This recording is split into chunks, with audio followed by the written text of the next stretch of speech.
This is the whole reason that voice in your head keeps saying, maybe I should just work a few more years. So let me show you what that looks like with real numbers. I'll keep this person anonymous, so I'm just going to call her Lisa. She is 57 with about 33 and a half years of service and around $1.1 million in her TSP. Here is path A. If Lisa retires at the end of this year at age 57, her high 3 is about $203,000 times 33 and a half years times that 1% multiplier. That comes out to about $5,716 a month for life. That's $68,592 a year. And because she's retiring at her MRA with more than 30 years in, she also qualifies for something called the Special Retirement Supplement. That's the extra payment that bridges the gap until Social Security can start. And for Lisa, it's about $2,238 a month until she turns 62. Now here's path B. If Lisa works to 62, her high 3 grows to about $219,000. She's got 5 more years of service, and she gets that 1.1% multiplier. Her pension jumps to about $7,775 a month, so that's $93,300 a year.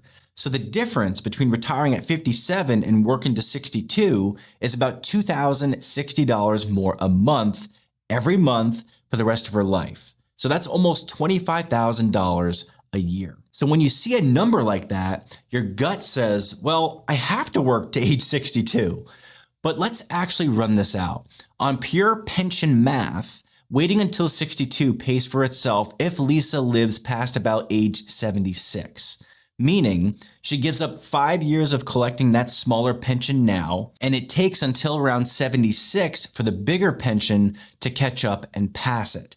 After that, every year is a net gain. If you're a federal employee within about 5 to 10 years of retirement and you're not 100% sure when you can retire or what your real paycheck will be, I made something for you. It's called your Federal Retirement Readiness Blueprint Guide.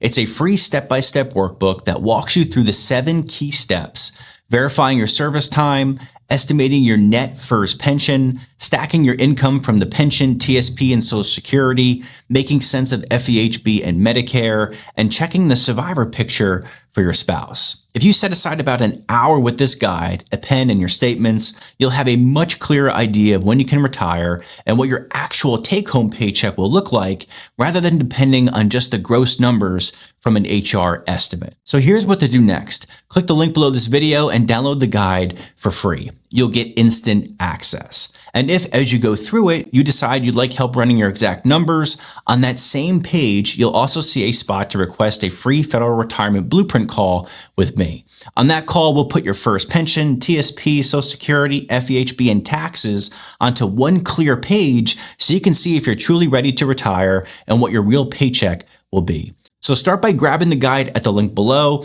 and then if you want help applying it to your situation, request your blueprint call and we'll walk through it together.